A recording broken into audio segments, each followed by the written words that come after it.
Ayan guys, sa mga naka top of the line na Almera 2021 model pababa. Ayan. So ito tuturuan ko kayo paano mag-reset ng clock. Ayan yung clock. So gagawin nyo lang, press.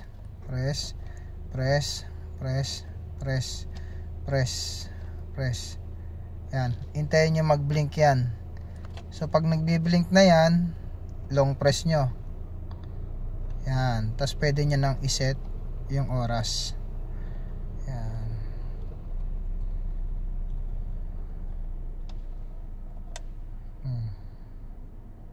Then hintayin nyo mag-blink yung isa. Yan. Tapos magbi-blink yung nasa gitna. Then after nyan, okay na yan.